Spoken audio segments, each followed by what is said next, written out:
What if FIFA 21 was the best FIFA of all time? I can't even say it. For too long, EA Sports has been holding FIFA captive, right? Now, football is the most popular sport in the world, and like I said in the intro, we have just been getting sold crap for so long by EA Sports. Let's start right from the top and assume that Volta's coming back for FIFA 21. I want to see Volta crossed with pro clubs. I don't see why, and I am wearing a hat, by the way, and you know what? No one's even said anything about that. Volta, FIFA's answer to FIFA Street, which they lost the rights to PES. Volta generated a lot of interest over the summer of 2019 amongst FIFA players. Got us all very excited for a street mode of football returning to the game, reminding us of the nostalgia of FIFA Street back when a lot of us were younger and used to love that game. They promised us all of this brilliance and delivered so very little. I mean, the main problem with Volta, of course, stems from the fact that you can't play it online with friends. Not only that, the engine that it's on, Frostbite, doesn't really allow for an enjoyable gaming experience. The story mode in general took about 3 hours to complete, and it was obvious from the moment I saw Vinicius Jr. dribble past some bins that this game mode was nothing more than a red herring. Something for us to get excited about, but at the same time not take anybody away from Ultimate Team because it's nothing serious about it at all. The main problem, as I said, not being able to play with friends. I want to see Volta linked with pro clubs, and I want to see an immersive my player experience and feel to FIFA 21 and all FIFAs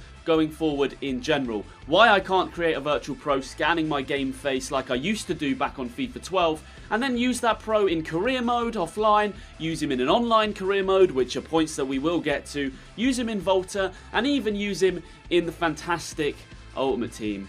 What a game. NBA 2K has had more than enough problems, but I think we can see the my park, the my player feel to that game is something missing from EA Sports, right? I didn't make it as a pro footballer because of this knee injury on West Ham tour. It was bad. Would have made it, would have easily walked it. So for a lot of us, the idea of playing online is that sort of escapism. You want to be a virtual player that's based off yourself, and you want to play in different game modes on football. That's the fun of it. Over the years, EA Sports have managed to basically ruin that. You now can't even use your pro in the arena offline in the menus. Like, what's going on? One virtual pro for pro clubs, career mode, offline, ultimate team, everything is the way they should be looking at this, and Volta has got to be playable with friends. 5v5, 3v3, I want to see all of that in FIFA 21 for me to ever consider Volta a serious game mode. Because at the moment, gamers, to me, it's just Journey Part 4. Now, the second point I want to get into is talking about career mode. Probably the most underdeveloped mode in FIFA history. Now, I'm a Pro Clubs fan. Of all the game modes, Pro Clubs is definitely my favourite. But career mode has probably got the most potential alongside clubs, and I have never seen a company take a product that has so much and give so little out. I mean, it's crazy. For the first 3 months of FIFA 20's life cycle, career mode didn't work. Where's online career mode with friends? Why can't we play online against friends in set-up leagues? Why are the youth systems a load of dog shit? Why, when I started FIFA 20, if I went to give a player a renewed contract and upped his wages, did I automatically get fired? I could go on and on. This video could run to 100 minutes. The AdSense would be great. But for real, the facts are career mode has been crying out for attention for so long. But I mean, career mode needs an update in FIFA 21, and it needs to be a serious game mode. But career mode, Volta, pro clubs, none of these game modes are going to get updated until one thing changes. Money, money, money.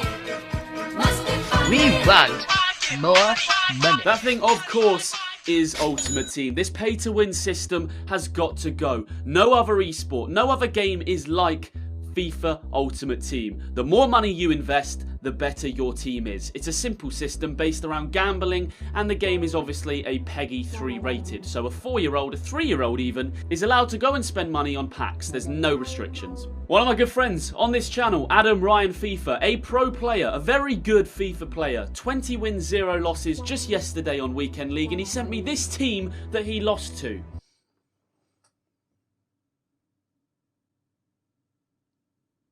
That team could be close to some deposits on houses, and I'm not even joking. Using Fortnite and COD, Warzone, or whatever as a direct competition, no game is like FIFA Ultimate Team. It pushes an esports onto you, and it pushes a competitiveness right from the get-go, based around gambling and based around spending money on the game. Now, of course, on other games you can always spend money, but mainly on cosmetic things, right? New skins, new looks to your guy, nothing that affects the game. It would be like dropping into a game of Warzone or Fortnite.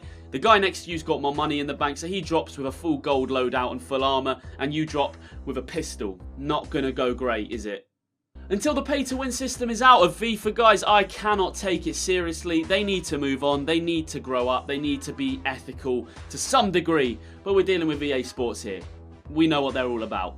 Making money. Now, something I massively want to see in FIFA 21 is cross-platform. The ability for Xbox, PlayStation, and even computer players to all play together. With PS5s coming in and the next Xbox generation, we need to see cross-platform and we need to see an improvement to the game engine and gameplay. Probably the most important thing.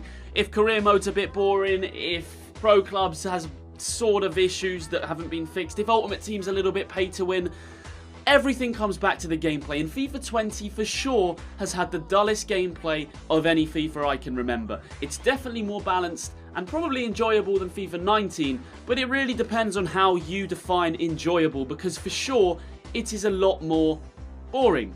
Ultimately, if the game isn't fun, I don't see why people are going to keep buying it, and this year has been the most boring. They need to make it a balance between Old Tornado Crossing and everybody doing overload ballside and dropping back and having 1-0 games, 0-0 games constantly.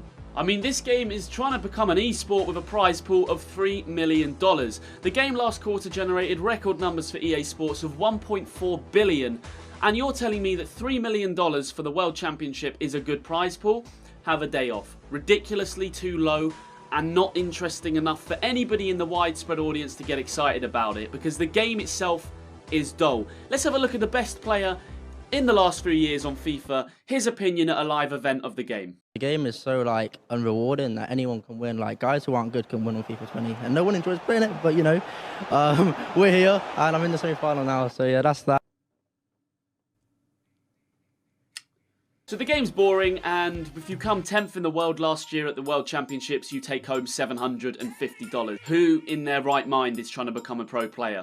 It doesn't make any sense. For me though, and rather controversially, I've been considering an opinion that I got from a good mate of mine on YouTube, Cutsy Gaming, talking about ever since esports came in and ever since Ultimate Team pushed this weekend league on us from FIFA 17 onwards, the game has got worse. And there's no arguing that point. Now his opinion is ever since esports have come in, the game has lost being a game. It's lost being fun. It's all about pushing this competitiveness and this weekend league, and it used to be 40 games, and I know it's down to 30 now, but it's whole sort of grinding and everybody's got to be the best. And since that push has come, there's no disputing 18 was worse than 17, 19 was definitely worse than 18, and 20 is hard to say it's even better than 19 at this point. Maybe we need to take a step back from esports and actually think, let's just improve this as a game, right? Let's look at career mode, like pro clubs, all of these things, Volta even. They would all be better game modes if we weren't focused solely on Ultimate Team content and pushing these events and pushing all of these things to do with being the best. I don't know, personally, just an interesting opinion that I wanted to voice to you guys, and hopefully some of you leave your opinions on this in the comments section down below. By no means do I think FIFA 21 is going to be better than FIFA 20. Every single year, you're going to see YouTubers like me sit here and go, wow, this is the year that they have to get it right. FIFA 29, they've got to get it right this year, but realistically, EA still have football games by the balls. EA and FIFA are in, obviously, big contracts. All the rights to have players' names and badges and kits and all of these things are pretty much with EA Sports, so they have the football community hostage. Nelly Got Bored spoke about that in a great video that I'll link in the top right now, and if you do enjoy some of the topics that I've covered in this video, go and check out that video because it goes into far more depth than I ever could on EA Sports and some of their dark methods of making money and advertising, gambling and all of these things to kids. I'm going to close out this video by leaving you with an opinion. I do not think FIFA 21 will be much better. I really don't. I think EA Sports are a company that constantly look for excuses, and the excuse this time round will be the new generation consoles. They will be looking at the PS5 and going, well, you know, we had to adapt to the new console, so we couldn't actually improve